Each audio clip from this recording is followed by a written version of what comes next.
Good morning, ladies and gentlemen, and a very warm welcome to the second full conference day at this very first Austrian Forum for Peace. In case you haven't met me yet, my name is Damita Pressel, and I have the honor of guiding you through the conference. Our second conference day is focused on the climate crisis, a very timely topic. As some of you may know, on Monday, we reached a new record in global temperatures, so it's as timely as ever. And climate change, conflict, and peace building are not separate topics. They're intertwined. Those countries and regions currently affected by conflict are also often those countries and regions least equipped to deal with the climate crisis, which presents a double challenge. Paradoxically, though, the climate crisis also holds the potential to encourage cooperation to solve a problem affecting everyone, thus potentially building trust between conflict parties. The President of the Republic of Austria would have loved to be here today for the keynote. It's a topic very dear to his heart, but unfortunately he could not. However, it is our pleasure to hand over to the Executive Director of the West Africa Network for Peace Building, Chukwemeka Eze, for the keynote of today.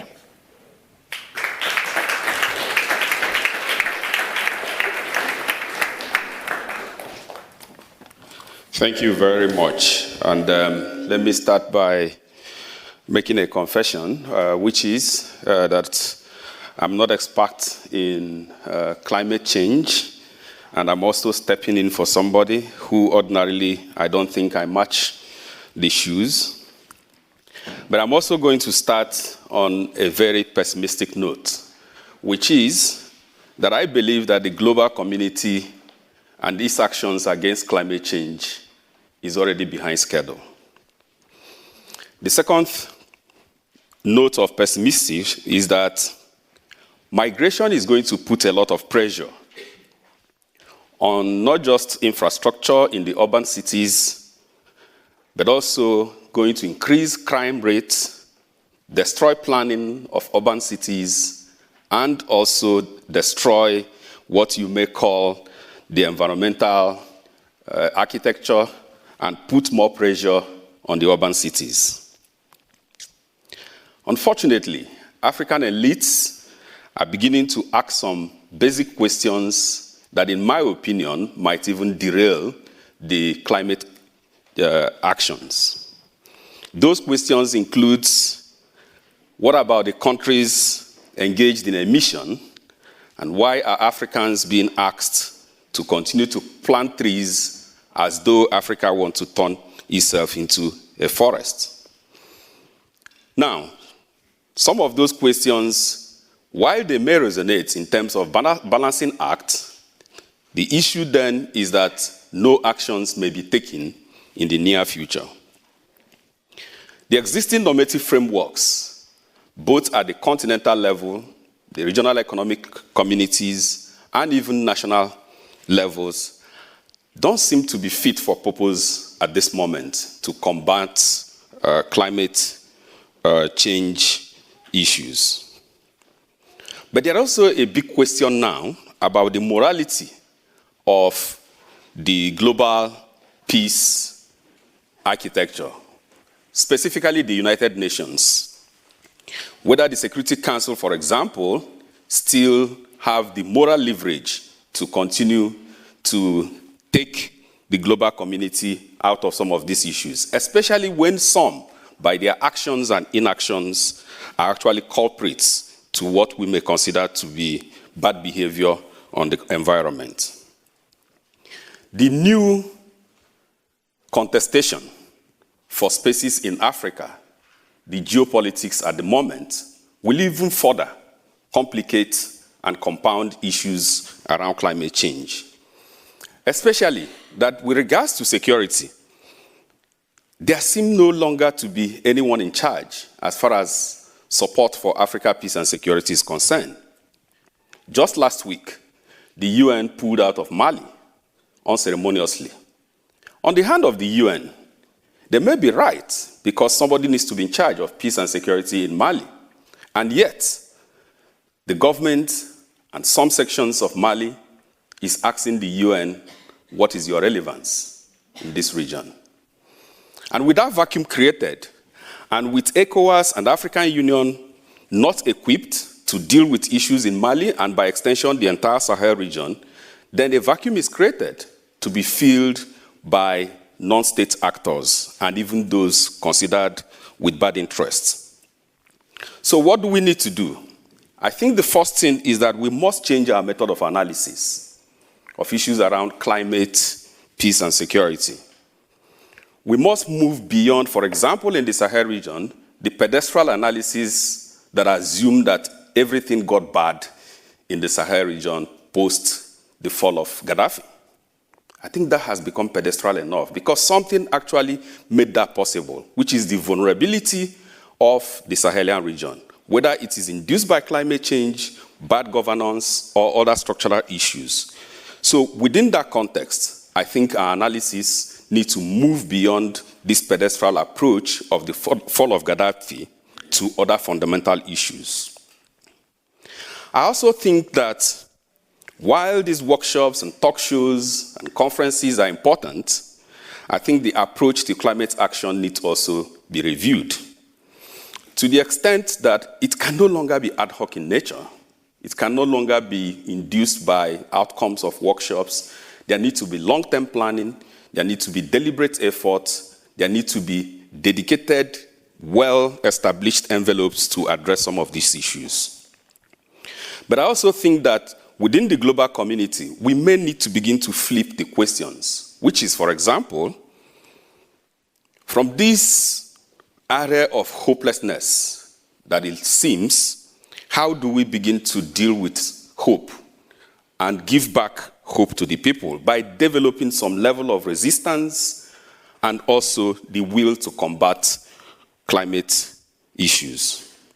And therefore, within that context, is to ask the question, in whose interest are we looking for this peace, stability, and change of behavior with regards to climate change?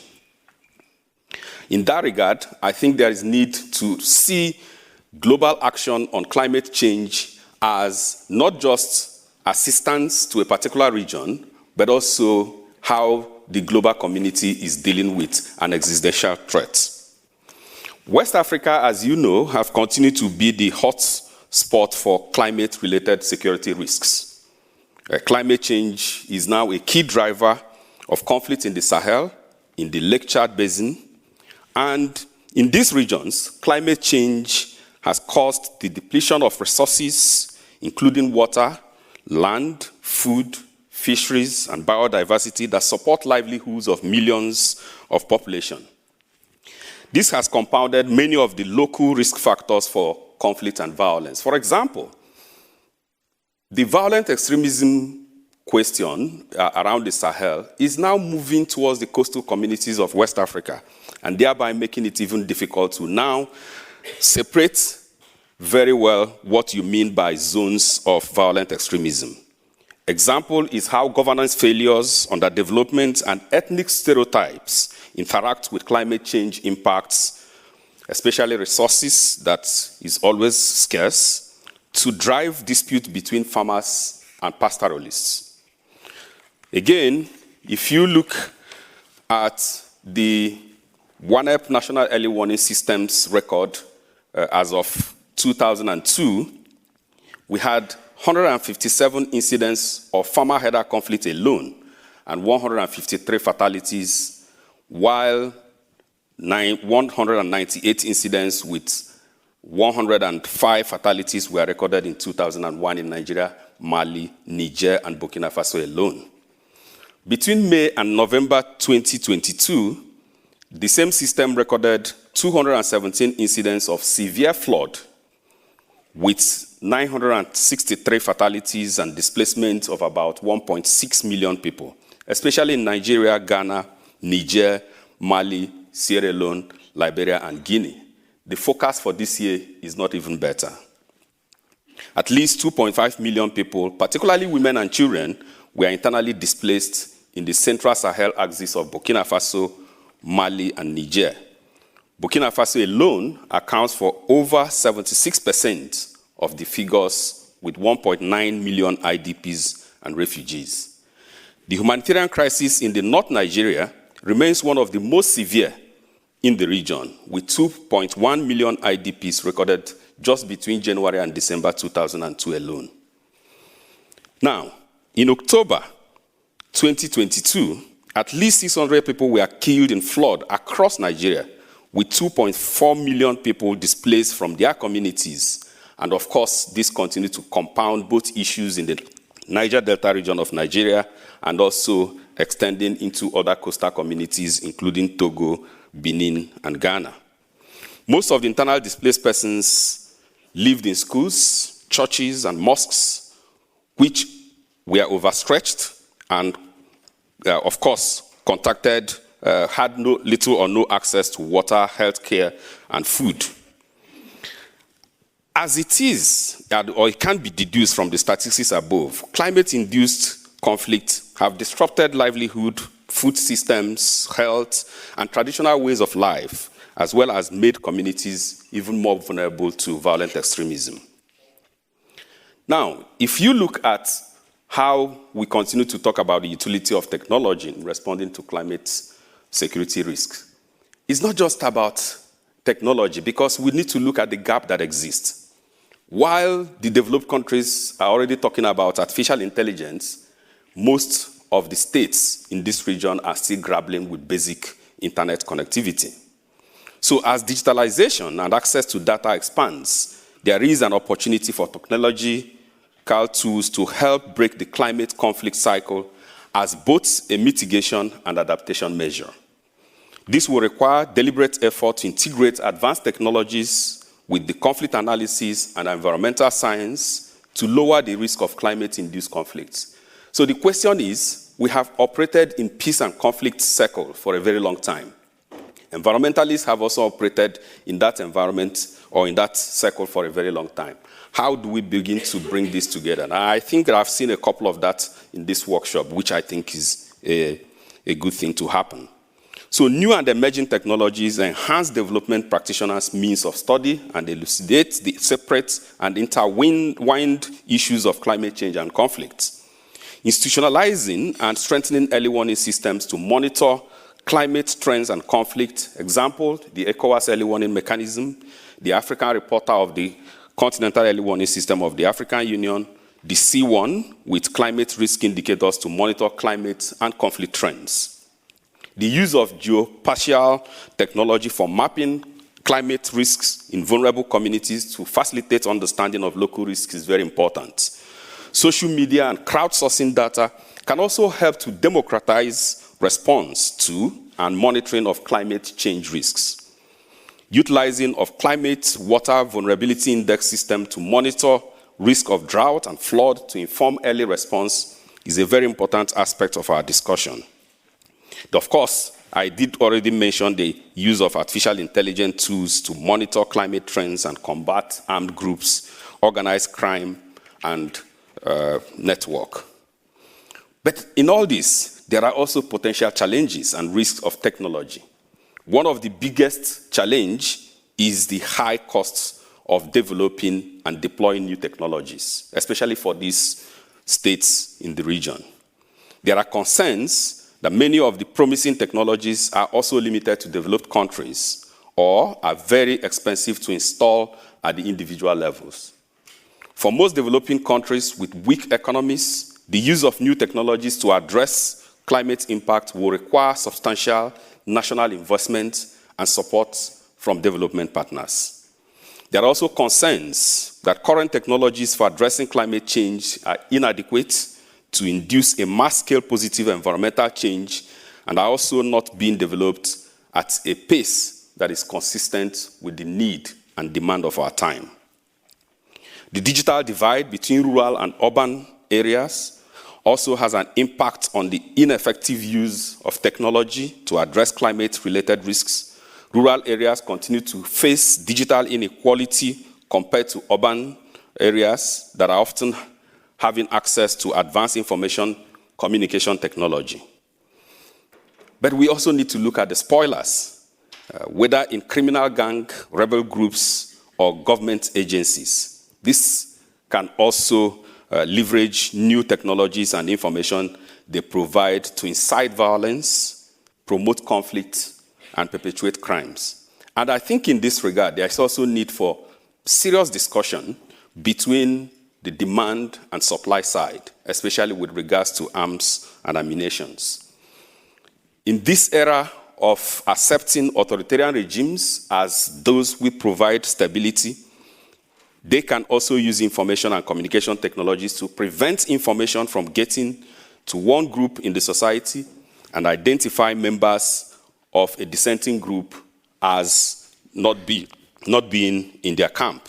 So it also includes shutting down our social media to curtail dissenting views and voices, and we have seen that happen even in recent elections in Africa. Social media can also be a source of disinformation, misinformation, spread of propaganda, hate speech, ethnic bigotry, to increase tension and violence in communities. A few pathways forward. I think there is need for states, especially developing countries and development actors, to increase access to rural population to ICT, to bridge the digital divide, address climate data gap, and leverage it to engage communities in climate disaster, early warning information, and climate peace-building education. Critical stakeholders need to enhance cybersecurity and address the shortfalls in artificial intelligence to enhance resilience, ensure effective data protection, and optimize potentials of technology in addressing climate-related security. I also think that it's time to begin to institutionalize and strengthen climate security and disaster risk early warning system at the local, national, and regional level to enhance effective response and mitigation of conflict and disaster risk in vulnerable communities and countries. As it is, no state in Africa, none of the hegemonies in Africa can single-handedly fund a peacekeeping mission. And that's why it is important that we begin to put more emphasis on prevention. And I believe that gatherings like this will provide us with a pathway to ensure that we begin these discussions. Thank you.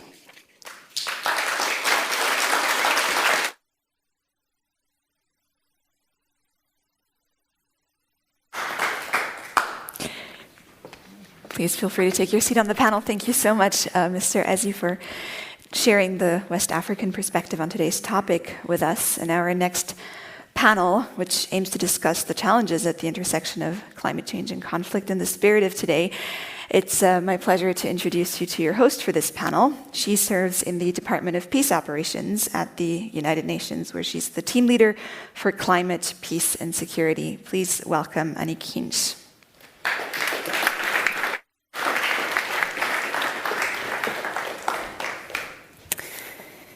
Thank you very much for this opportunity and for all the familiar faces and friends in the audience here today. I do work for the United Nations, so I want to take advantage of my role as moderator to just say a few remarks as well about some of the points that Mr. Eze also raised before we have the panelists take the stage today. And I also want to take advantage of the discussion that we had yesterday, and I see here in the audience Randa Slim, just bringing some of the points back to also this panel. Of course, you mentioned yesterday, Randa, the sort of entry points that climate change can bring to peace processes. So that's the main subject of our panel today.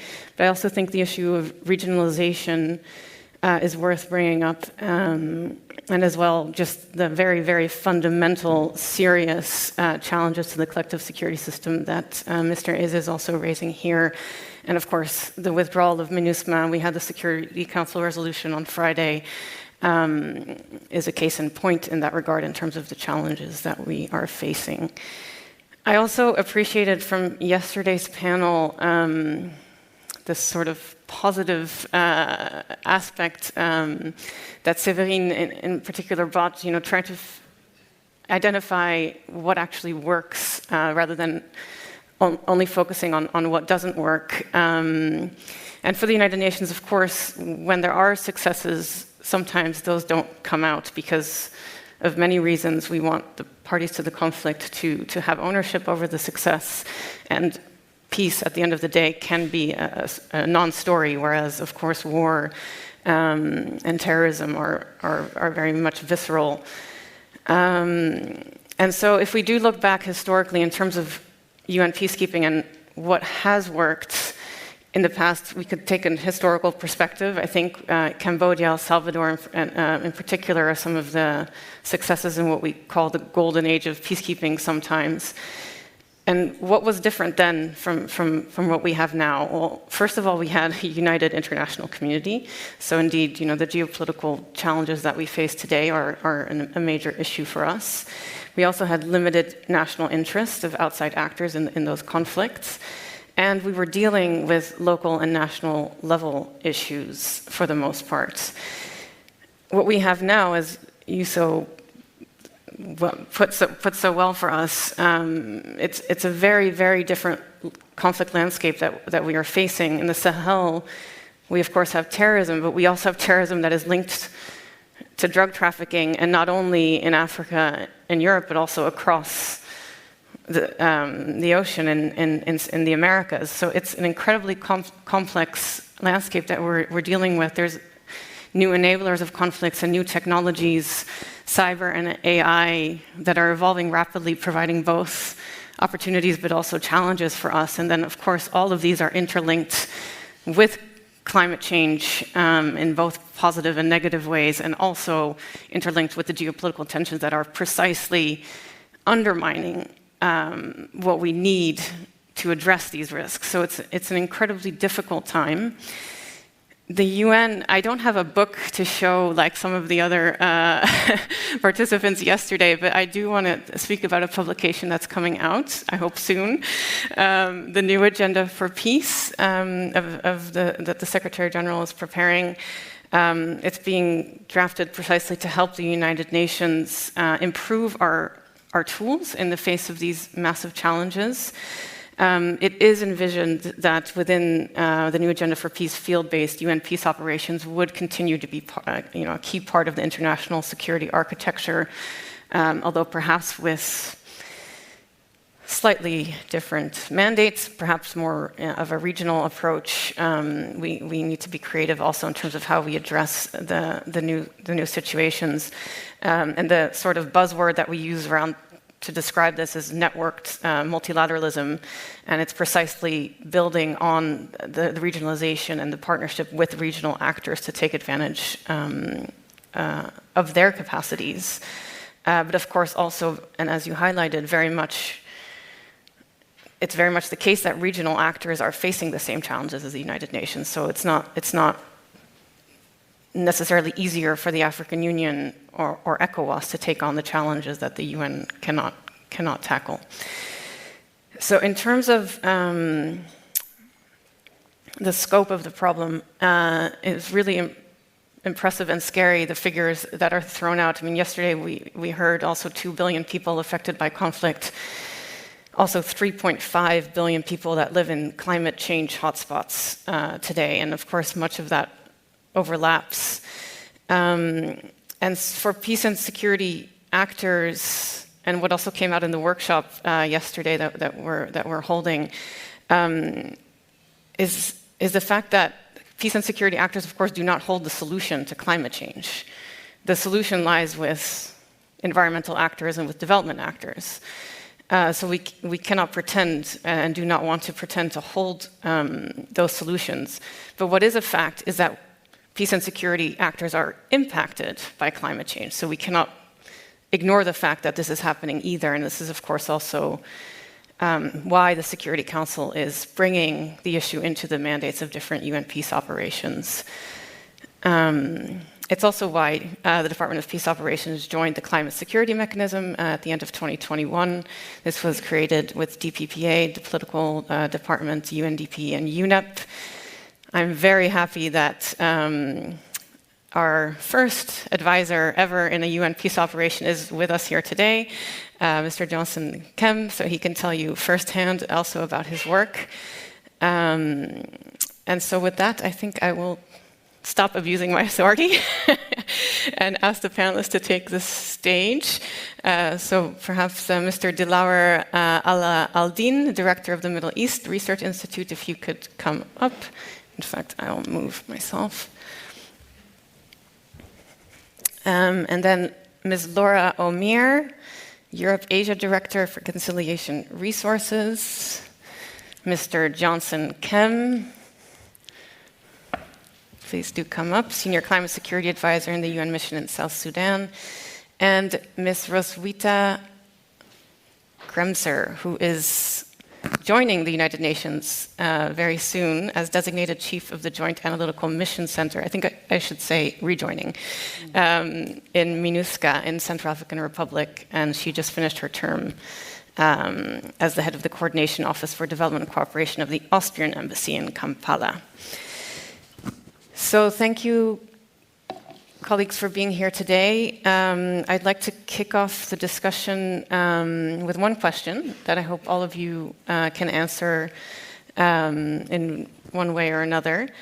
And that would be to please share your insights about the impact of climate-related security risks on peace and security in the region that you're working on, and the possibilities for dialogue and mediation initiatives to address them. Dilawar, please, over to you. Thank you. Thank you. Good morning. And first, I want to thank the organizers, every one of them. They've been working very hard. When things go smoothly, you know how much hard work goes behind the scene. Much appreciated, and it's a privilege to be here. I come from the Middle East, MENA countries, MENA region that is, like the rest of the world, been impacted physically by the rising sea level, by the heat stress, by the water stress, except that we are twice as much affected because our region is warming up with increased temperature twice as fast. And we are net contributors to emission. We have about 6% of the world population, but we are contributing just under 9% to the climate change. Of course, like many other regions, the impact is seen in many ways. So we have, like many other places, we have droughts, we have aridity, we have increased desertification. Our water salinity is increasing at unprecedented rate. Only yesterday was in the news that in Iraq 1 million fish died because of that. That's probably a regular occurrence now. And as a result, we have pollution, we have change in biodiversity, we have low food production levels, we have poverty, we have population movement, we have onward migration, we have urbanization at an artificial rate, and of course we have intra-community conflicts, we have inter-community conflicts arising, as well as between countries, transnational and cross-border. So that is the MENA. So you can pick up any country you like, you'll find a lot of these patterns happening. But of course, MENA is, again, a fantastic region full of countries that range from having almost failing into being increasingly fragile into being kind of functional countries. So we have the full range of full functionality of governance and rule of law, all the way to failed states. And they're scattered between them. So there's no one who hasn't got a neighbor that is either failing or fragile or increasingly fragile. And of course, when you deal with countries like that, it's wonderful to talk about policies, but actions don't follow usually. So Iraq is a very good example that itself is an increasingly fragile country, and its level of dysfunctionality for a long time made life worse, made the climate change worse for its population, with very little vision and strategy to tackle it. We have almost 40% of Iraq is now desert. It's no longer useful for agriculture when we used to be the breadbasket of the Ottoman Empire. And of course, the mean temperature has been rising at a rate of 0.4 Celsius every decade. For the past 5 decades, that's 2 degrees Celsius. Of course, the heat waves that are above 50 degrees Celsius have been increasing in frequency. So much so that we had a huge, wonderful lake of Sawa is completely dry now. Of course, our neighbors like Iran also had lakes drying up. And our rainfall has decreased so much that the flow of the river is affected by a significant amounts, so much so that we had the ancient marshlands, the marshes of Iraq with its community that go back to millennia is now 70%, has got 70% less water in it. And of course we have the salinity increased in a place like Basra, for example. It reached a degree of like 7,000 ppm, and WHO's standard for good drinking water is 500 as maximum. So from 500 to 7,000. Not that I understand all these ppms, but at least it gives me the figures to say how bad it is. And that meant, as a result, we have 3 out of 5 children not having full access to good water. Now, of course, we also have confounding pressures and drivers and problems that all intertwined, and this is where conflict comes in as well. So we have, when I was a kid and went to school, Iraq's population was 8.5 million. When Saddam came to power as a formal president of Iraq in 1979, we were 13.5 million. And a few years ago, that's only 3-4 years ago, somebody warned us. They said, what are you going to do when you reach 40 million people? Actually, we are 43 now. 43 million, that is quadrupled in 50 years. And in the next 20 years, we are going to double again. So Iraq's population is exploding while the country's infrastructure is poor, the governing system is poor, strategies are non-existing, and of course we have complex and difficult neighbors. Some of them are represented here. Where is Ahmed? So essentially, we're in the middle of this. Of course, we also, over and above the instabilities we have the ethno-sectarian conflicts, we had terrorism, and they again attacked our water infrastructure. They made it worse for us. And of course, when it comes to all these poverties, tensions, and conflicts, we have tribal conflicts now arising as a result of water-related tribal conflicts. We have migrants in urban areas living in poor conditions, becoming poor, and then easier target for recruitment by terrorist groups, by extremist groups, by militias.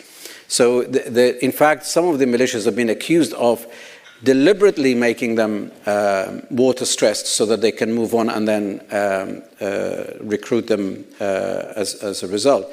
And of course, we have, again, family split where women and girls are shouldering the brunt of that because they take full responsibility of the family and everything else while the boys and the men are away. And of course, in the global gender gap, we are third from the bottom. In the list of 156 countries, we are 154th. So imagine the women's plight there. Now, what does the government do? We are very good at talking about these things, very little doing anything about it. So our government has strategies that they talk about, but very little impact on the ground. But for the last, for the first time in this current government, in the last budget, we felt something. Suddenly there is budget for modernizing our agriculture, which has been traditional for millennia and has been wasteful.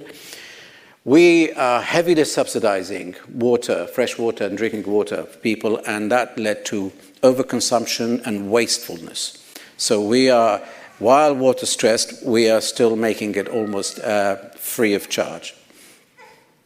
It's a lovely sound. I've missed that for such a long time. So the Iraqi people are now not helping with water management. The Iraqi government doesn't have good policies other than upstream dams, but downstream nothing is actually done. And of course we have the, over and above that, we have the neighbors who are diverting and withholding water from flowing into Iraq, and I'll come to that in the context of conflicts and dialogue. And of course we we also have a good development, and that is the government of Iraq in 2020 developed a national adaptation plan in collaboration with the UNEP Environment Programme. So there are things developing, and this current government has promised to do something about this. I take environment and water very seriously. So even if they start from today, it will take a long, long time, because we have reached the point of irreversibility in many ways. I'm going to turn for the last section into inter-country or regional kind of policies. We survive as Iraq on water flow from two big rivers, Tigris and Euphrates. That's 98% of our water supply. And 70% of that used to come from Iran and Turkey being the main one. Now that has reduced significantly to the degree that Iraqi Ministry of Water Resources thinks that in 20 years' time, one of the rivers, if not both, would dry up. It's a bit of an exaggeration, but certainly it's a real issue. Now, with the with Euphrates coming straight from Turkey, but Dijla, Tigris coming straight from Turkey, but Euphrates goes to Syria as well. So all these three countries and Iraq independently, separately have been building dams. So no policy, no negotiation, even though there is an agreement, there are agreements with Turkey, but actually this is now shelved for a long time. So basically, in Turkey, there have been negotiations, there have been discussions, but in Turkey there have been a huge development in the last several years called Southeastern Anatolia Project, where they are building, or have already built, as I don't know how many are finished, but 22 irrigation dams and 19 hydroelectric plants. So basically, that meant a severe reduction of water flow coming into Iraq. And on the Iranian side, they actually dug tunnels, trenches to divert and completely dry certain tributaries of Tigris from Iraq. And rainfall reduction with that diverting and dam building and draining, that meant that in the future we will see these downstream, as you go down south to Iraq, water supply either drying up or becoming increasingly salinated, and we have retrograde flow of seawater coming upwards and killing our fish as well as livelihood and water supply. So basically, Iraq has now complained internationally. Funny enough, I mean, don't be surprised that we say we've taken Iran to international court. So even Iran is now in conflict in terms of water. But what happens is that when you start negotiating, water is no longer water. Water is oil, is security, is politics. For instance, at the moment, Turkey decided, after it lost a case in Paris to do with oil exportation, Kurdistan oil exportation. So Turkey was found that they should be penalized for about $1.5 billion or something. They stopped the oil export. Now, this in the Iraqi mind is immediately directly linked to water. They think that the best way of negotiating with Turkey is to say, okay, you have the oil, we have the water. But there is also a security issue. Their troops are crossing our border, occupying bits of Iraq, and they're chasing their own opposition. So essentially, you can see that to sit down with Turkey, you need to be prepared to give them what they are expecting and to take what you expect. And at the moment, there is no formal negotiation. They are not talking. They are threatening. They are making life difficult for each other. But actually, there is no formal discussion, which we need to generate. That's where we come back to conflict, dialogue, and diplomacy. There is actually a good thing. Sometimes when you're so stressed for water and they're so stressed for energy, and there is a common global warming issue, then it is an environment, it's an incentive for them to sit down. Iran always claims and behaves as though they love the Iraqis, today's Iraqis, not yesterday's Iraqis. Yet they are diverting the water. So it's a good case to say, okay, we need you, you need us.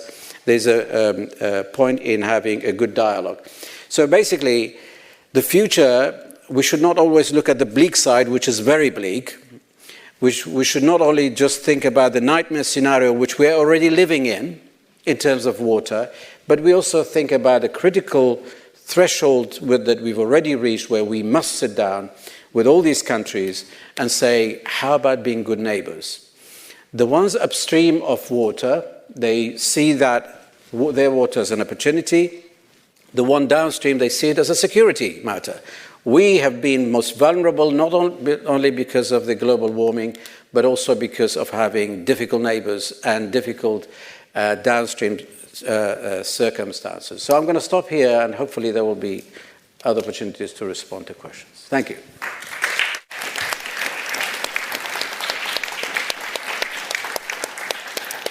Thank you very much, Delora. I really appreciated your positive stance, first of all, on the options for water diplomacy between Iran and Iraq, but also your highlighting of the importance of governance in breaking the path from climate change to violent conflict. This is something that we see pretty much everywhere, and where there is not the governance, perhaps an international aid can play that role. Thank you. Laura, please. Thank you, and thank you to the Austrian Centre for Peace for convening this forum. It really is a privilege to have these conversations and to be part of this panel. So I'm a regional director at Conciliation Resources, and for those that don't know, CR is an international peace-building organisation with both research and practice-based expertise. And our work focuses on long-term partnership in very specific contexts and stretches from community peace-building support to supporting Track 1.5 dialogues. And I'm coming to this having just led an initiative bringing together regional work, exploring this intersection between climate change, conflict and peace. So we've looked at our work in Kashmir, in Philippines, Pacific and Uganda as a start, and try to understand how climate change is affecting our work from a peace-building perspective, and also what the role is for peace-building and responding to this issue. And I've got 3 takeaways from that I'd like to share, using in particular the example from our India-Pakistan work on Kashmir. And so firstly, just to say, the interaction between climate change and conflict is complex. But we need to balance recognizing that complexity with also avoiding a paralysis and addressing that.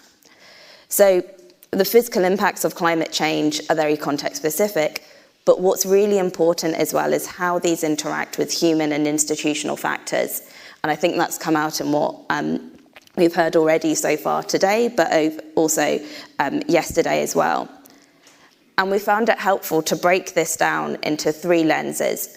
So governance, including the role of commercial and international actors, livelihoods, and gender and social cultural norms.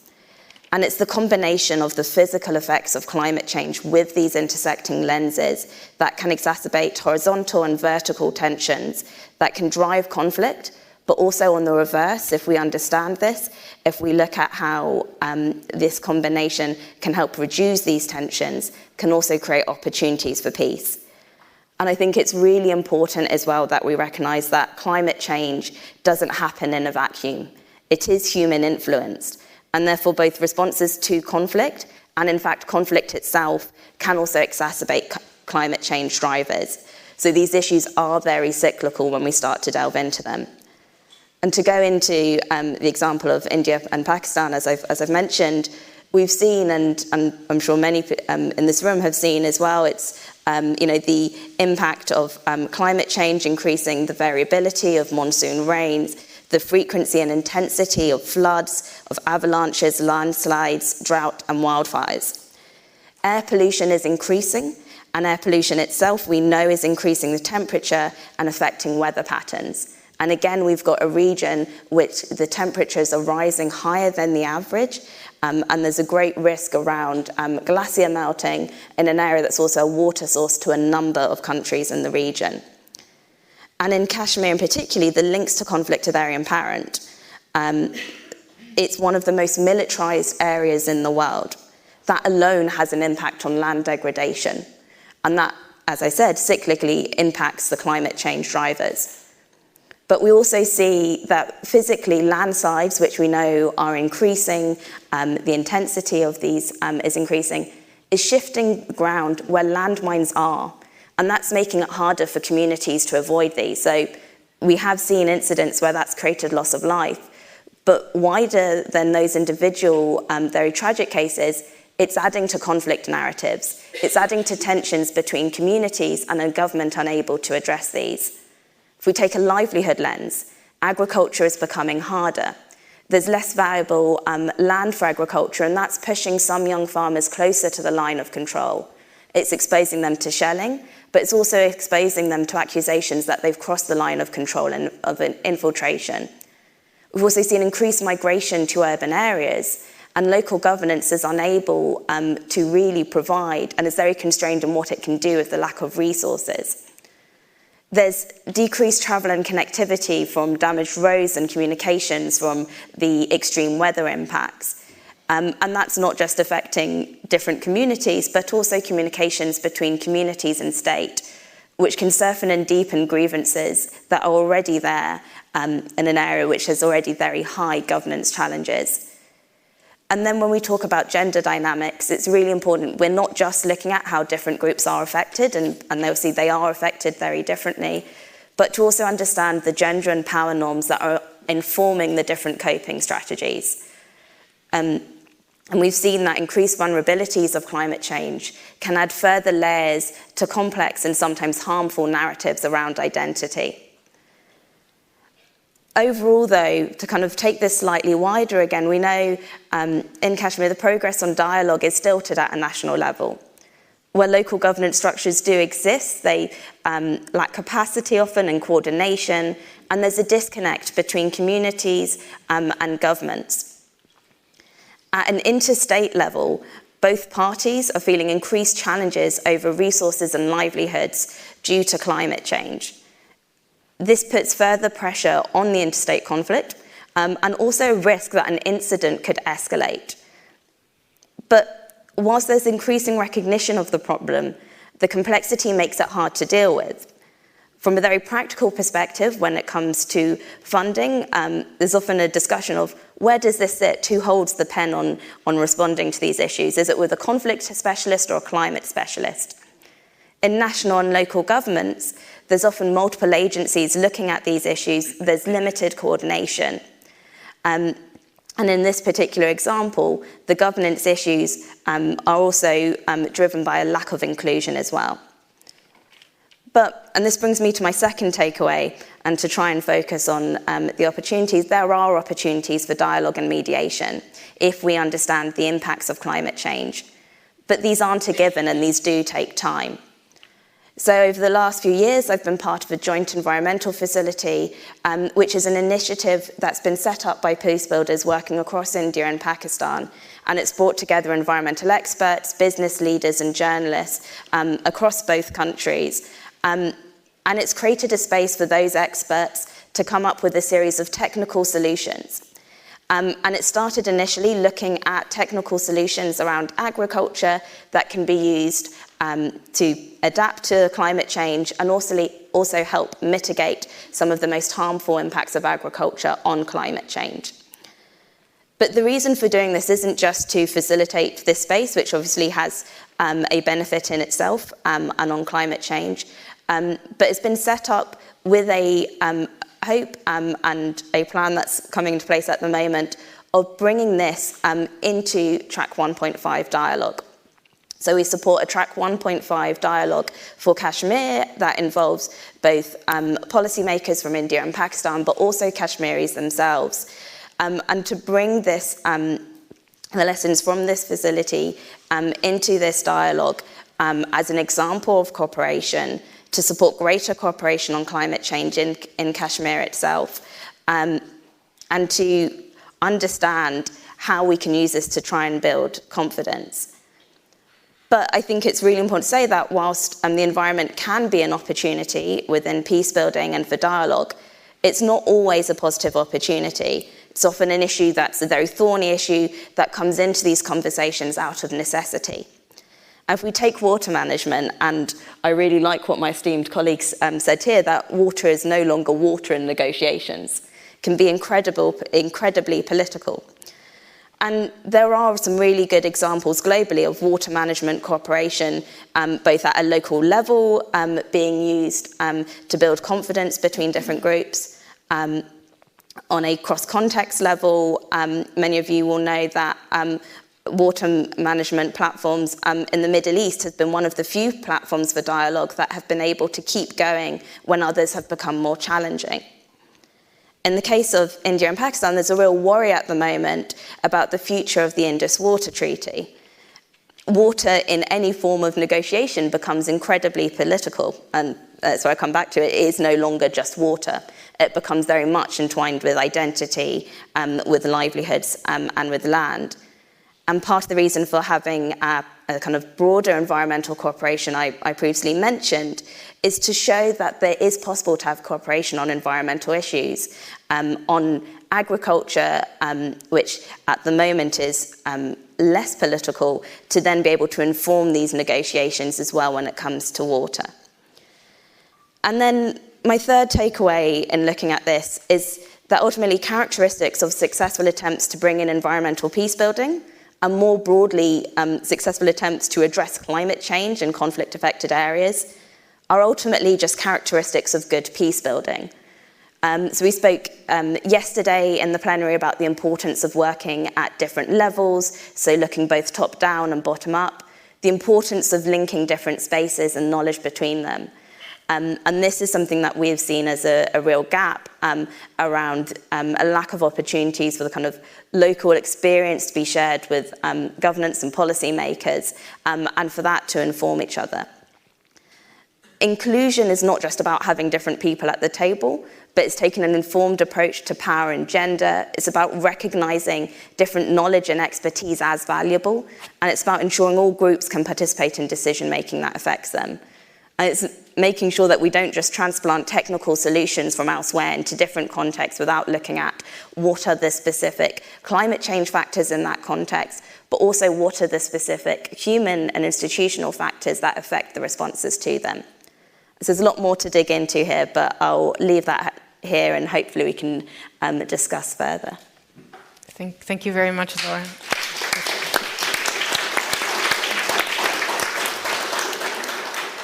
Really helpful to have that broken down to whatever extent you can break down such a complex topic.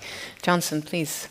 Thank you very much, and thanks to the organizers for inviting me to share some of the experiences we are having in South Sudan. Yesterday there was a panelist from South Sudan who really gave the history of how the country struggled for independence and self-determination. One of the things we are observing today is that more people have been killed by intercommunal conflict than was killed in the liberation of the country. So that tells you that there is a serious issue of dealing with communal issues, and most of these are driven by climate factors. From the climate science itself, the country has warmed up by about 1.1 degrees to 1.5 degrees since pre-industrial period. Some of the observation we have is that you have more than 50% interannual variability in rainfall, which really disrupts the ability to function for a country where more than 95% of the population depends on land-based issues, agriculture and so on. Similarly, where there is rainfall, it's very erratic. So it makes it really difficult to plan anything. Looking at the topography of South Sudan, most of the country is in the floodplains of the River Nile, those who are familiar with the River Nile. So what happened is that there's a lot of flooding that occurs. For the past 4 years, we've been experiencing flooding. And part of that flooding is not based to internal rainfall itself, but it's based to flows from Lake Victoria and from the hills of Ethiopia. So it's not really an issue of local climate change, but the kind of regional dynamics of climate within that region. So the tendency to respond need two phases. You need the national response as well as the regional dimension, because it's not possible for South Sudan to tell Uganda when to open their floodgates in the Lake Victoria. So those, again, create a very different sceneries. Similarly, when you look at the exposure that people have, particularly those who are living in the floodplains of the Nile, the Jonglei, Unity, and so on. It is a very low-lying area, most of which is below 400 meters above sea level. So the tendency is that there is continuous disruption and displacement of people by a flood. Drought is on the other side towards the Sudan border, but in the lower area of the area, it's predominantly flood. The difference is that one is a slow onset event, like drought, and the other one is a sudden onset event. That has also changed the response capability of the communities.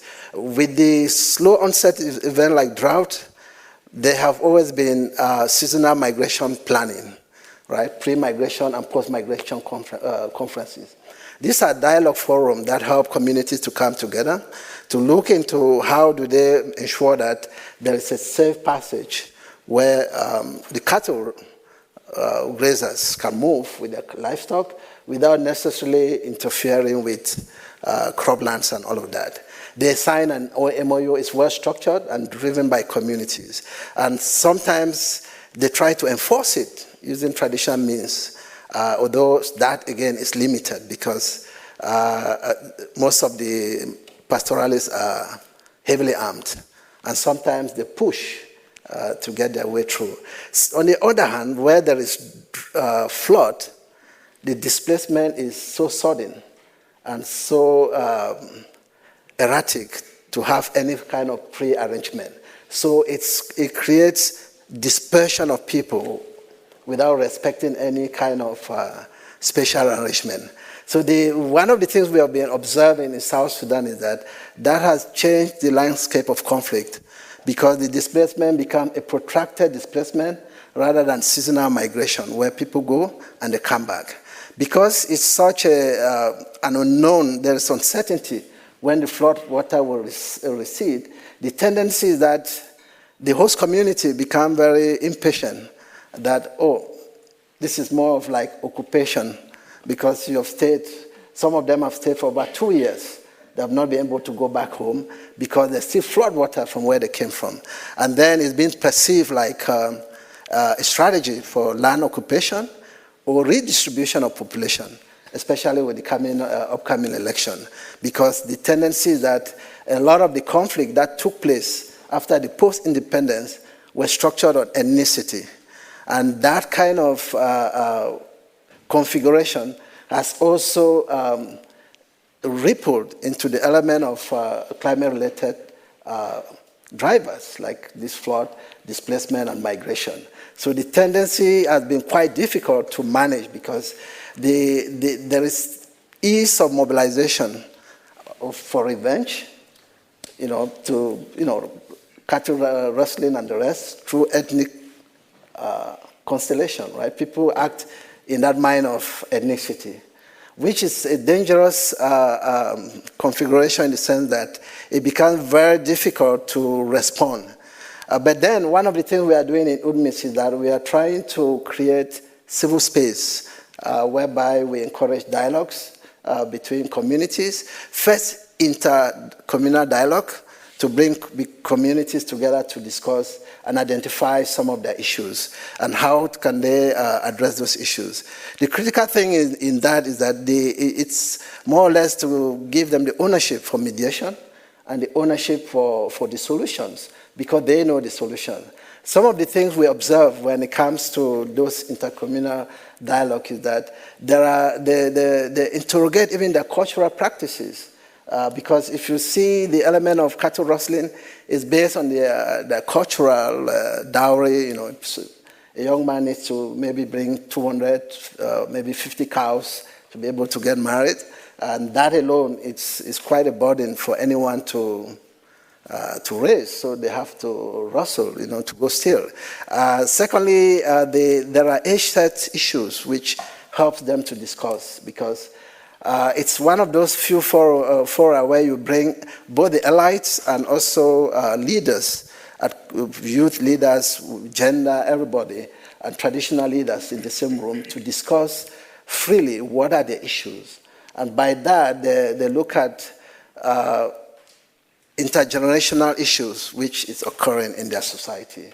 They call them age-set issues, which sometimes is a constraint in the way the world is for young people to sit in the same room for them to dialogue on some of those issues. So one of the things we do as UNMISS is that we facilitate this dialogue, but we also try to protect that it's not hijacked by political leaders. First, it's convened by the governor, for sure, to give the legal framework and protection for everyone who is participating. But you want to ensure that there's freedom of expression as well as no intimidation or politicizing the process. It works very well, but they come up with some kind of memorandum of understanding. They come up with a recommendation, and everybody signs up to that. We agree with what we have in this dialogue. That is the first stage of inter.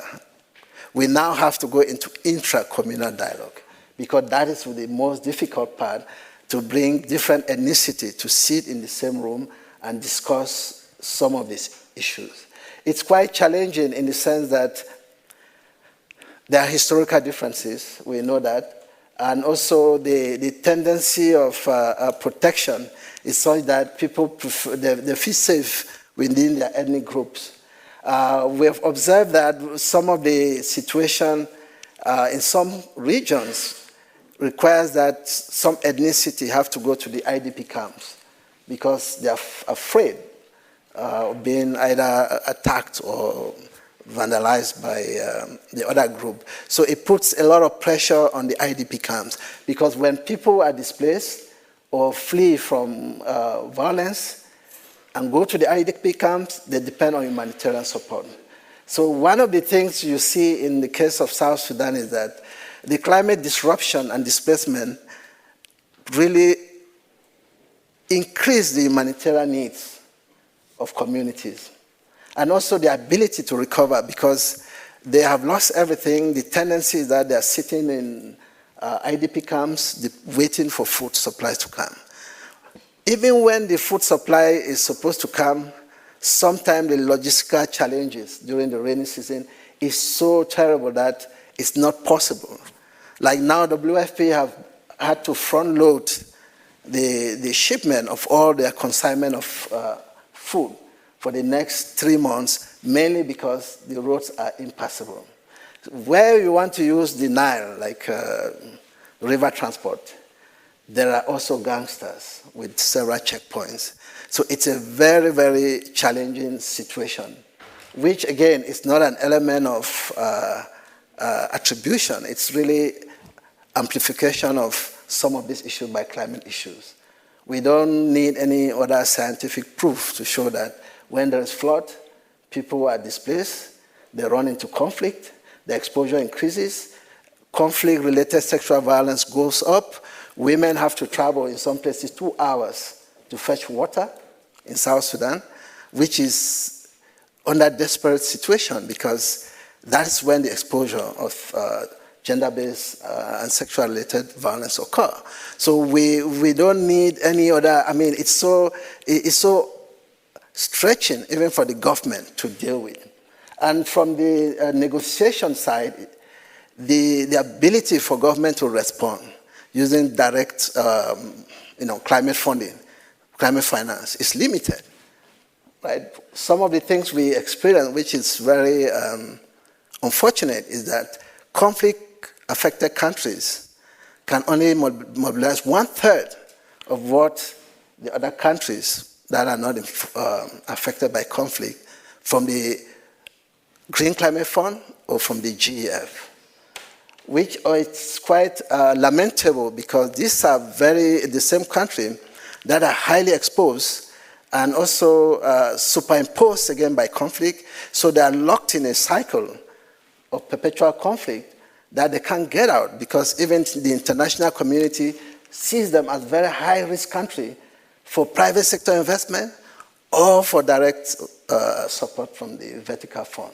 So it's an issue that we have to use this opportunity to facilitate development in that country, because Even in as much as URMIS is doing what they're doing to facilitate dialogues, help to mobilize people, expand the civil space, if there is no funding from climate sources, it will always spend more money in humanitarian support. In fact, the investment in humanitarian funding is 10 times more than what they do for development or even peacekeeping. So that ratio, in fact, the government is even asking that it's time we start deploying some of the funding for humanitarian to help respond to the development needs, which will feed back to kind of reduce some of the kind of issues they have. So let me stop there, but I'm happy to take more questions. Thank you very much.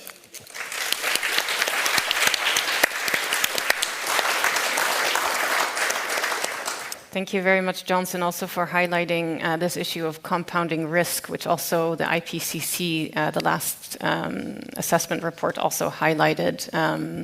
What happens when you have both darkening security horizons as well as worsening climate change in a country. These, of course, compound each other. Roswitha, I think it's your turn. Over to you. Yeah, thank you so much. Again, just want to re-echo, it's really a pleasure and a privilege to be here. It's a fantastic event and very rich, and I'm happy to be amongst so many high-profile also persons. So the question that was posed was to give examples from environmental degradation or extreme weather events exacerbated by climate change negatively impacted peace and security objectives. So I had to read it actually a couple of times. And then came up with two little tweaks from my side. In my previous life, and I just also exchanged with Edie from OneUp, I was working in the front office or cabinet of a senior UN official in West Africa and Sahel, and just wanted not to re-echo what has said, but I wanted to just say what were the efforts actually that were taken, because I think, we are re-echoing on all the problems, and I think, as you have heard, they seem to be very, very similar. I'm not going to go into these again. So in the Sahel, what were the kind of concrete efforts that were done? First of all, of course, we don't have to underestimate the Mali peace process. There's a country that is a guarantor for that. We also know that. There are, the UN involvement in that. There's the regional organizations' involvement in that. But we should not underestimate that the Mali peace process is a big part of solving the issues in the Sahel. We also have, when it comes to climate change, and it was mentioned, there is a pastoralism protocol. And it's something that I have learned when I came to Africa, and I'm about 20 years now in Africa.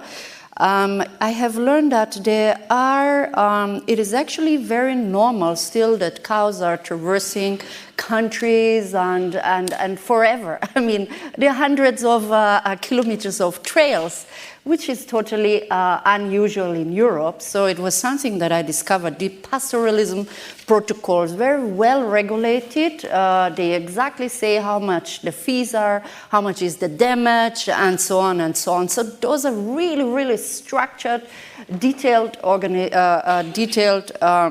protocols, and it's about how are they going to be enforced, and what is also the dialogue mechanisms and implementation of those. Then we have, when it comes to the governmental processes and the international processes, we have all the Sahel envoys, and I think every country that, thinks they have a stake or something important to say on the Sahel, they have already now a Sahel envoy, so there are those Sahel envoy structures. and they're like regularly meeting. There's also the what we have, the very innovative things for climate change, also something I discovered. What we long time have in Europe already is the connection of all the rivers and the lake structures. In Africa, it doesn't exist yet. So there was an idea, and I thought it was really, quite puzzling, pharaonic, a proposal to bring, because of the drought of the Lake Chad, it was proposed to bring water from the Congo Basin to the Lake Chad area. And that would have been, traversing DRC and so many other, But those are some of the ideas that are put on the table. And then, of course, there's the UN internal coordination and donor funding conferences. And I have to say that whatever comes to the Sahel crisis, it has to be peace, it has to be funding for peace, it has to be funding for humanitarian, it has to be funding for development, and they shouldn't be like competing to each other. It's not €1 that you put in peace is €1 less that you want to put into development or humanitarian. So that's also one of the initiatives. And the last initiative that I want to mention for the Sahel was the very localized initiatives with the local religious and traditional leaders. Personally, for example, I participated in a governors' conference in Maiduguri, that's in the Boko Haram stronghold. So those are kind of, some of the concrete efforts. Now, when I come to my last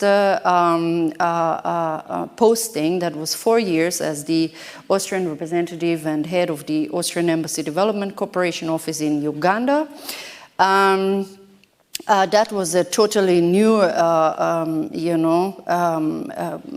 set of situation. And it was very funny because when I had my farewell just on Friday, I moved this weekend back to Austria, and I had my farewell on Friday. So one of our environmental specialists, he was like, yeah, and when I came to this office, I was like, but who will I report to? I'm an environmental specialist, so he's a young, dynamic, upcoming, guy from the north of Uganda. And he was like, but who would I report to? And I thought initially, when he joined our office about 2 years ago, I thought, but you have two. You have the governance specialist and you have the water specialist. But I was really happy to meet me, doctor, he calls me doctor. I was very happy to meet doctor because I met another environmental activist in this office, so he was very happy. I was actually finding myself in a position to really find that you can do something about environment in whatever position you are. And I want to pull the discussion back from the big, topics to what individually can you do, and where is your, where can you change to the positive? Because I am very convinced that every single person in whatever capacity you are, you can do something. Now, the challenges in Uganda, and they will be very different from what we have heard, because I wanted to, go back a bit from this, generic topics in conflict zones, because Uganda, of course, is a different setting.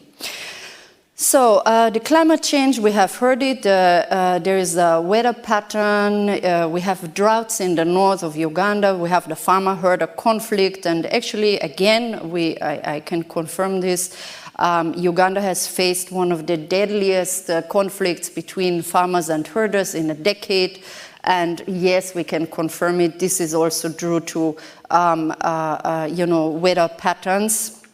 We have hunger. There were the first hunger death in Uganda for a decade also. So this is the reality.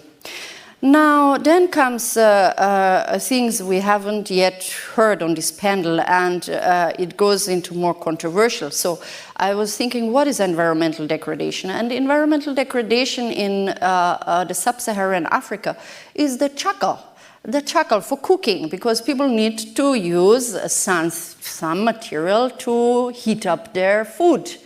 And if you have many people that need to heat up their food because the social, social ladder is people are climbing up, so they have more food to cook for more people. You need more charcoal, so you need to cut more trees with more people in the countries. Not even to do that, they actually export it.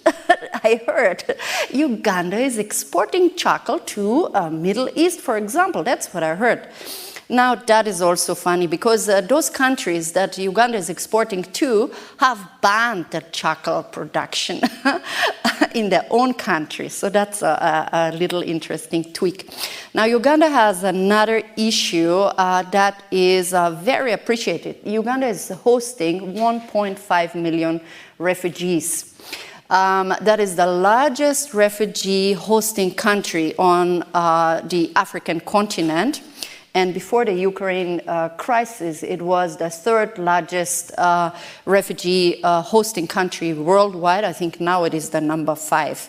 So this has put an additional strain on the charcoal because all those trees around those 1.5 million people of the refugees, they're cut down. So there are less trees. That means more vulnerability, more, droughts because less forests, and so on and so on.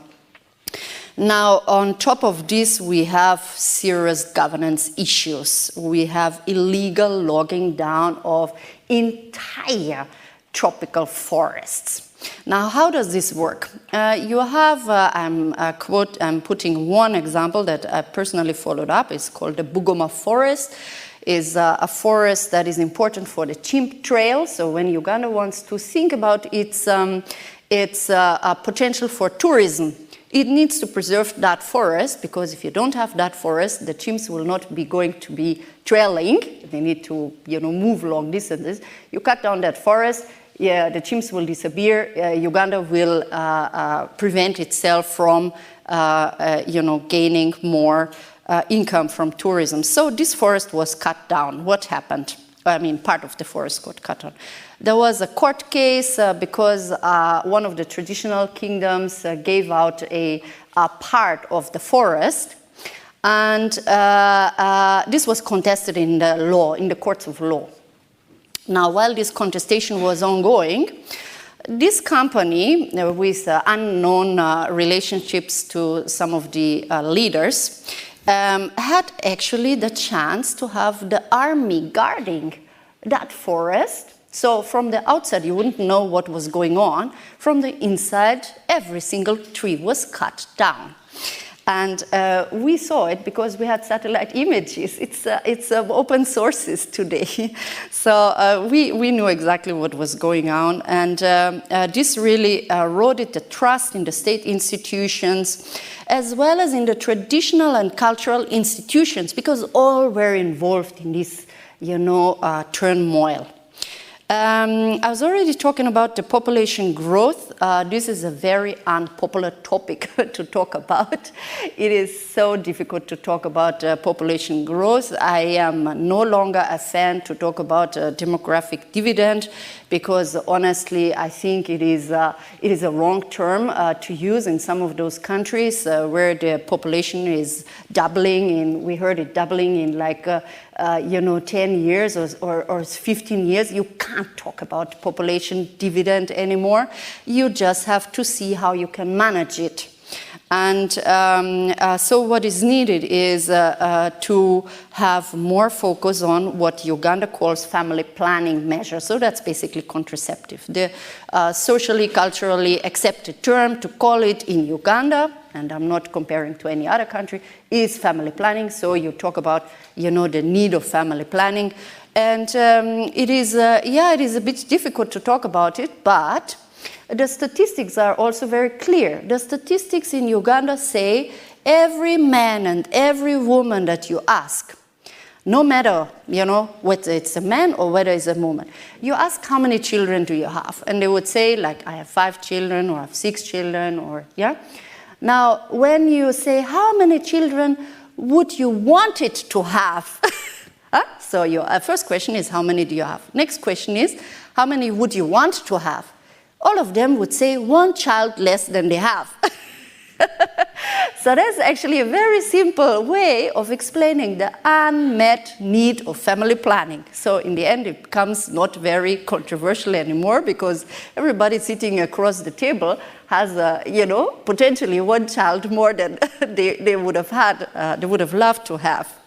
And really, that's not a criticism on big families. I have to reveal, I'm coming out of a family of 9 children, so that is maybe putting me in a good position to talk about family planning, though all my brothers and sisters are okay off. So then. Of course, we have talked about the flooding, so I'll not talk about it. So then just finishing with the responses. So what was the response? On the climate change-related farmer-herder conflict in the north, Uganda decided to have a security response and food supply. So that is costly. Yeah, that is costly. It even created tensions between Uganda and Kenya because some of the pastoralists came in from the neighboring countries, or were alleged to be coming in from a neighboring country. But what is the little tweak here is that the statistics of donor funding in Uganda revealed that there is less funding coming to governance issues. There is less funding coming to governance issues. Why? People think it's very difficult, it's sensitive, you get into trouble, you have to talk about the military, you have to talk about elections, governance, the courts of law, the police, human rights, So the statistical proof is there's less funding to governance-related issues in Uganda. And that is very sad in my opinion. On the issues of the refugee host community clashes, we had, and also a project where we had the experts from Buchschleining, we had some project funded by the Austrian Development Agency on local peace mediators, and I think we have heard about similar discussions here, so that is very good, localized initiatives. But on the other side, there were also discussions with the government on the ban of charcoal export. Yeah, we have also to talk about such things that are very boring to talk about and very technical to talk about, but if you ban charcoal export or charcoal production, or if you have, this change of how do you prepare your meal, that would have a huge impact on environmental degradation reduction. And here we have to give also credit to some of the presidents. The president of Uganda, for example, just recently had an executive order to ban the transport of charcoal, because charcoal is produced in one part of the country, then transported to another part of the country, so it gets really like a whole machinery industry, cutting down one forest after the other. So that is really a good initiative on the side of Uganda. As I said, what we did also on the illegal logging, you have to be innovative. What did we do? We had a dialogue with NGOs. I personally discussed with all the ministers involved, how can we save this forest? Not only because I like chimps or I don't like chimps, but because this is Uganda's tourism potential. Tourism is the highest revenue creator of foreign exchange for Uganda. And those are arguments that you can put on the table. This is your dollar that you're losing. One person is making $1 for illegal logging, but this will, ripe away billions of dollars for the Ugandan economy. Those are the kind of arguments that I think are receptive, to the decision makers. And of course, we used high tech. We had satellite imageries. I never knew that we have satellite imageries on forests. Yes, we do. and we didn't get them from our side. We got them from NGOs that were like, why can't you, like when you're meeting the Minister of Tourism or Environment,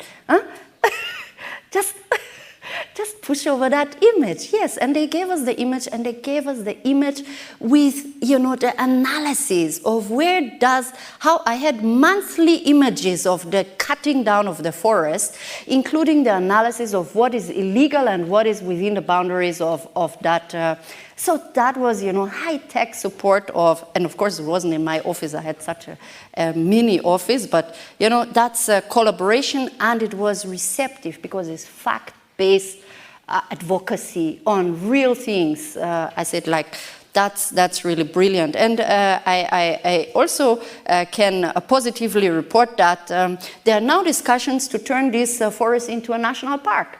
Yes. And that's great. So we have to find some innovative, approaches on bringing the stakeholders around the table through all kinds of mechanisms, discussions. We have to be innovative. We have to be creative. We have to do alliances, and all of this. Now, on family planning, I think that's really a very fantastic thing as well. The government of Uganda signed an agreement with the UNFPA, who is, of course, the key expert agency on that, on family planning, national family planning. So yes, it's a taboo, but it's not a taboo anymore. That's also fantastic. I think that's the 21st century, that just sometimes we have to jump over what we have learned and what we have talked about, and, we find the allies. We address issues in the most appropriate way. We call it family planning. If the country calls it family planning, we call it family planning, and I have no issues in that. But we have to address it in the most appropriate terms, of course. And I'll finish with the big question about the funding. And here, really, I need to really crack my head. I'm totally puzzled of how this, gigantic billions and trillions of dollars will be raised, both for peace initiative, but also for climate change adaptation and mitigation. I said some of those ideas that the continent of Africa has, they are pharaonic projects. Where is this money coming from? Who is paying for it? Is it grants? Is it loans? And then also something that, we have done it for so many years, so many decades. The River Danube regulation, for example, in Vienna. Vienna used to be flooded every year. It's not flooded anymore, but not because the Danube has been becoming a different river. We regulated it. Now, the big discussion in Africa is development versus, the natural beauties that there are. We also have to be a bit undogmatic, pragmatic when it comes to such discussions. There has to be, of course, it's most fantastic to see, a herd of elephants and giraffes and gnus running around your safari car. But also we have to bring those, problematic rivers. Yeah. Thank you so much. I'm getting a signal from upstairs. I'm not sure if that means we need to be wrapping up the panel. I thought we had until 11:15. But I think, we also want to have the opportunity to have the audience answer some questions. I think I had envisioned that we could perhaps also have some reactions, but also, oh, yes, please. Okay. But I see already one question here. Maybe it's good to know how many questions there are in the audience. 2, 3, 4. Okay, if you allow me, fellow panelists, I think we'll go directly then to the questions, if you allow. So I think this gentleman. Thank you. Just a quick response to my friend Dilawar about the water issue. I mean, you map it up very well, but I mean, you have major problem in Iraq. It takes like 1 year to make an election, another year to establish a government, and it takes a year to solve these problems. So they are piling up, and Also, Iraq imports gas and electricity from Iran, so they are mismanaging their resources. And Turkey is not using water as a weapon. If they did, they would do it against the PKK and the Assad regime. And the water goes to Syria, the Euphrates, and then goes to Iraq. So, but the main problem is more like pollution and other stuff. So we are friends. Thank you. And Turkey using the water for electricity, not to divert, not to punish. I mean, we are using for the electricity, and we are letting the water. And I drank coffee next to the Tigris River. There is water, but it is polluted, unfortunately. Thank you. Would you like to respond? Okay, can I? That's the spirit of dialogue. Hello, thank you so much for your contributions. I have two questions. I hope that's fine. So my first question relates to the higher track conversations that were proposed today. What I've seen so far is that when it comes to water diplomacy or these very politicized resources in interstate relations, that sometimes it feels like it has to become that bad. The all-encompassing threat of climate change has to become so severe that people or governments in that sense are willing to have conversations because they are forced to have conversations. At the same time, we also hear that for less politicized issues, agriculture was mentioned, there are technical solutions, and maybe this is a good way, an entry point to start negotiations or conversations, at least in this regard. So I'm wondering, with these two polarities happening, like the crisis needs to be severe so people talk, and the option of technical solutions and maybe less politicized issues, I'm wondering how much of it actually happens. And for the second question, I'm wondering on communal conversations and dialogue. In the context of climate adaptation, we talk about persuading people, providing them with various forms of information so that they can make more informed decisions, change their strategies, etc. But so many things of it also are cultural dimensions, identity dimensions, and you mentioned the role of social norms. I'm wondering how much of these emotional components are discussed, and in what ways do you bring that in? Thank you so much. Thank you very much. My question goes to the last speaker. You spoke about deforestation, and I agree with you that it is a terrible thing, and it is something that happens not just in Uganda, but also in Nigeria. A number of forests are being lost due to deforestation and for firewood and charcoal, as you mentioned in the case of Uganda. Now, the problem is the people who do this, they have realized that, it brings them large income. So it is difficult to stop. Secondly, there is no alternative source of energy for cooking, but that firewood or charcoal, especially in the rural areas, and not only that, but even in the urban areas, because of the cost of gas. That is in the urban areas.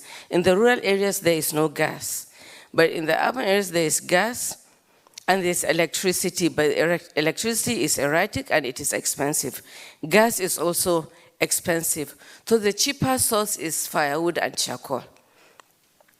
Now, just recently, Nigeria banned the use of charcoal. And the question being asked is, how are people going to cook their food? So it is not something, even though it has banned the use of charcoal, but it is not something that is going to stop immediately. Luckily, Nigeria is doing something about it because it has the 9th largest deposit of gas. So it is now laying pipes all around the country. And I know it has even come into my country, but the implementation has not started yet. So perhaps there is hope that in the near future, gas will be available and probably the cost of gas will come down, and so people can afford it. But other countries are not so opportune. Nigeria is wealthy. I think the wealthiest in Africa, so it can afford to do that. But other countries may have a problem to that. So I don't know if you have a suggestion that can, sort of prevent deforestation or use of charcoal or whatever, so that at least our forests can be preserved. I know that Nigeria has now about 17 forests that it has declared protected. So I think this is a good move, and if more can be included, that would be good, but it comes with its costs as well. Thank you.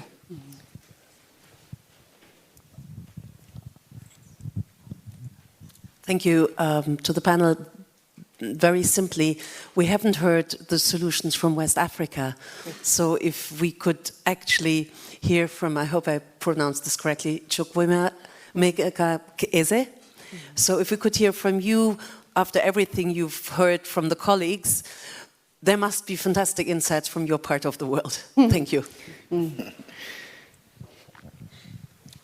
Yes. My name is Herbert Glotz. Engaged in tourism, I just acquired this handbook on tourism, and following your speech, what is the opportunity to organize travel, to organize tourism in the countries you are representing in Africa? Perhaps now should we give the panelists a chance to respond, because we have only 10 minutes left? Yes? Okay, great. Maybe we then start with Mr. Eze. Please go ahead. I think there are basically two questions to me, but I'll also take 1 minute to talk about a few other things. Let me begin with the last one on tourism. Africa is a destination for tourism, but whether it is a priority for the government of Africa is a different question altogether. So the idea is then, how do we come to terms with what she referred to about using tourism as a source of income? Don't forget that some of the bad behavior that affect the environment are actually, on one hand, coping mechanisms for citizens. So it's a survival strategy, as it were, not that they wake up and decide to do that. And to your question about the solution, I think the first thing is to begin to have a conversation about investment in prevention, either at the level of conflict or at the level of climate adaptation and resilience. Especially that development partners don't see results from prevention easily. It's unlike responding to a disaster, where you will see how many people you have assisted. So the issue then is, how much more do we want to continue to invest in reactions, including the enormous investments we have made in peacekeeping missions across the globe? Africa is one of them. Today, UN is drawing down in Mali. The question is, have you healed the sick, or is the sick dead? That question has not been answered. Are the issues in Mali over, or is the UN giving up on Mali, and by extension, the entire Sahel region? The last thing for me is that we also begin to understand that the effect on climate change on women is also different. Because in Africa, for example, women are also the engine hub for small-scale businesses. And once that engine hub is affected, either through flood or other adverse effects like drought and so on and so forth, then that means the economy is in shambles. And yet, investments does not target these small and medium-scale businesses, which is predominantly run by women. Thank you very much, Eze. We only have, I would say, 2 minutes per panelist left to respond to the various questions, so if you could all respond accordingly. Yes, I really wanted to stress that my argument was a lot less on conflict and war. Why? Because my argument is to prevent. Every euro you invest in the prevention of a war saves you thousands of euros and millions of euros to manage and solve a war. So all those little examples that I put you on, chuckle, that's not sexy, family planning is not sexy, all of these are not sexy topics.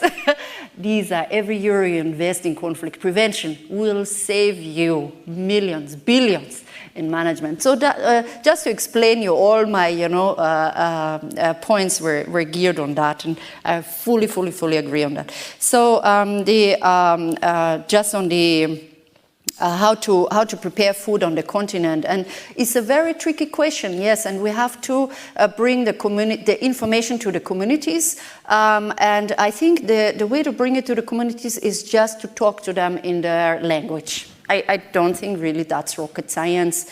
There have to be, first of all, the information in the whatever language the community uses. And the second of all is we have to have subsidized means of energy. So those subsidized means can be twofold. The number one is you need the energy-saving stoves, for example. That would be the cheaper kind of alternative, which is less distribution networks. And then, of course, you have again, I call it pharaonic processes, those, gas pipelines in the entire context, maybe to prioritize, some of the areas. I think that's good. Also, why not to build on solar?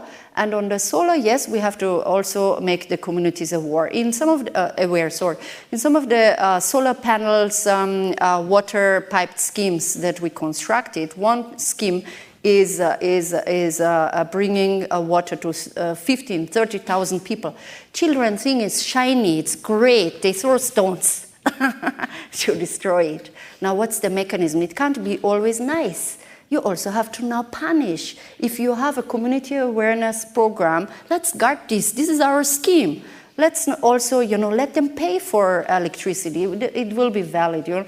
We have to, sometimes go out of the box. And yes, it is difficult to think about making a refugee pay for water. My God. Yes, in Uganda we do that. Oh, we did that. Sorry, I'm out of Uganda now. Yes. So, my is conflict prevention, and tourism is one of the ways to provide alternative livelihood. So I also see it as a way to prevent and to give way to the development that all these countries deserve. Of course, I have many ideas. We can do that offline. Yeah, I think if we also... Yeah, thanks. There are two quick reactions. The first one is tourism. Let's not forget that climate is impacting tourism. In Uganda, we have the biggest migration of antelopes, and all of them have moved because of flooding. So they've moved somewhere else. We don't know when they will return. So it's not like the tourism sector is immune to climate impacts. Mm-hmm. Secondly, the element of using communal dialogue for the mobilization of climate actions. That's exactly what we're doing. Because the idea is that how can you tell out climate actions to respond to some of the sources of conflict between communities. That is really critical because when they agree to act on a water point, for example, they'll agree where should we locate the water point. So the whole process of your adaptation interventions is done along the decisions of those intercommunal dialogue. Thank you very much. Thank you, Johnson. Laura, any final words? Just to pick up on 2 points and following on from that around socio-cultural norms, absolutely. And I have seen where they have been a kind of examination of them and coming up with alternatives. So recognizing actually if cattle rustling is partly around masculinities and identities, what are the alternatives for being able to achieve that in a context where it's becoming harder to earn livelihoods, but that is less negative and coming up with solutions. And I think that's what my colleague was alluding to as well. So I think that's fundamental.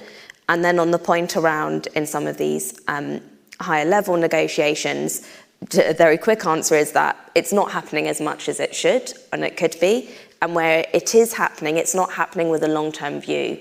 We know climate change is changing and increasing. And so if we're talking about grain, if we're talking about water, let's not look at this year, let's look at the next 30 years. Thank you very much, Dilawer. Right, well, our job is, as policy researchers, we always end up with policy recommendations, which is what we should be doing. And we do that. And this climate change is becoming, obviously, increasingly becoming urgent and a priority. So we have recently proposed recommendations, but this issue has national, regional, and international dimension. So in Iraq, for example, we have been emphasizing the need to manage water better because we have been very bad at it. And that is to do with not just educating the public, but putting charges on water and then supporting modernization of irrigation and better building dams and so on. So all that is happening inside, and we are pushing that through. But regionally, we also encourage the Iraqi government to engage Iran and Turkey in a more constructive dialogue, not just blame and point fingers, just like we saw on the Palestinian issue. Every time it's European fault. But nobody looks at home and say, what have the Arabs done for Palestine? What have the Iraqis done for Iraq? So we tend to encourage the Iraqi government to say, engage Turkey, Iran, and others more constructively, and talk about the bigger issues, and they're all intertwined. But for Europeans, now we're in Austria and Europe, there are things that we have to look into and encourage the Europeans to do. There are three things that the Europeans are concerned about. Why is it that they came and rescued us from ISIS? Why is it, are they still there building capacity? Why do they care? They care about stability. Stability means less migration and refugees, less terrorism that we export very well to you guys. And you're our immediate neighbor. And more importantly, we have tons of resources that we are the biggest market. Trade is now losing out. We have less trade than ever before, but we have more migrants coming from your next door neighborhood as well as terrorists. So stability is the key. To stabilize the region, you need to help these regions and engage them constructively, invest in their stabilization. That is good governance, less corruption, more focus on getting their house in order.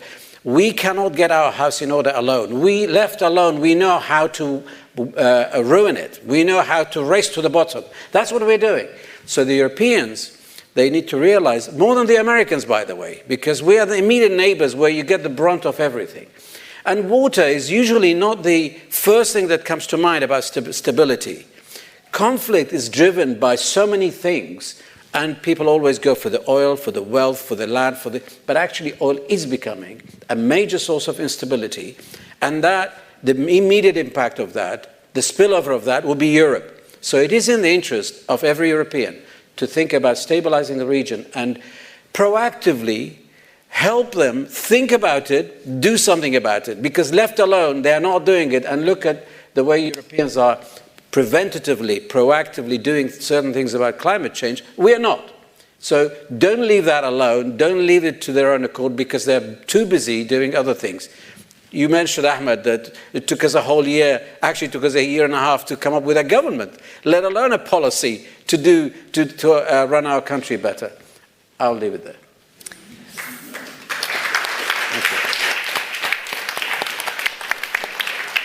Thank you very much. I feel like we've taken a fantastic voyage around the world with our panelists, and thank you to the audience for being so fantastic. I think it's time for coffee.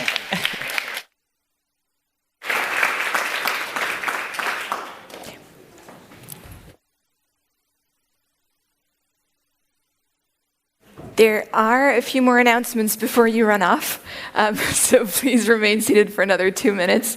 Thank you so much to the panelists for all of these deep insights into various regions of the world about today's topic, and thank you to Annick Hinch for moderating. Just a few pointers and an overview of the rest of the day. We have a short break now, just like yesterday. The expert workshops and the summer school will begin at 11:45. We are taking our chances with the weather and crossing our fingers this time, so lunch will be served in the courtyard at 1:15 p.m., just like yesterday. So please, again, finish your morning workshops, especially on time, or you will have to rush through lunch, and I think none of you want to do that. Just like yesterday, again, your afternoon workshops will begin at 2:15, and they will last until 5:30. Again, the end is a little bit more flexible there. For your afternoon workshops, you will not be able to use this conference hall this time for your breakout sessions because we have something else planned here. And this is relevant also for those of you who are not registered for any of the workshops. At 4:30 in the afternoon, there will be a public book presentation, a panel, and a book signing with best-selling author Mark Ellsberg, who has just written a very interesting climate thriller. So if you're not busy with the workshop at that time, we would love for you to join us there. Dinner tonight will be served at 6:30 at the hotel, at Burghotel Schleining. And at 7:30 p.m., for dessert, so to speak, we're very pleased to invite you to a film screening of Aya in cooperation with the film festival This Human World. Aya is a beautiful movie about a little girl who loves her life on the island of Lahu, but who finds her life as she knows it threatened by rising water levels. And if that compelling story isn't enough to make you want to join us, let me just add that there will be fresh popcorn. So we're very much hoping to see you there. As you won't all be back here for the rest of the day, let me just also give you a few pointers on tomorrow. Those of you who are not staying at the hotel in Schleining, please bring your luggage here tomorrow morning. There will not be any transfers after tomorrow morning between the other hotels and the conference center. You will be able to drop your luggage off here, but again, no further transfers, so please don't forget to bring your luggage with you as you check out of the hotel tomorrow morning. Also, some of you are starting a little bit earlier tomorrow. Those students joining the summer school workshops, you should be in your seminar room at 8 tomorrow morning, as that is when the seminar starts. For everyone else, we meet back here at 9 tomorrow morning for the Peace Tech Marketplace Day, where we're going to have a bazaar of various organizations and initiatives showcasing their projects and tools in the area of peace tech. So if you're interested at all in innovation and digitalization, Peace Tech Marketplace is the place to be tomorrow. And of course, our closing session and our raffle. If you haven't found the number on your name tag yet, please check inside. There's a number and there's a chance to win a very special artwork that the staff of the ACP have co-created with AI. So we're looking forward to that. For now, though, that is it from my side. Please enjoy your workshops, enjoy the book signing, enjoy our film screening, and we wish you an inspiring climate day. Thank you.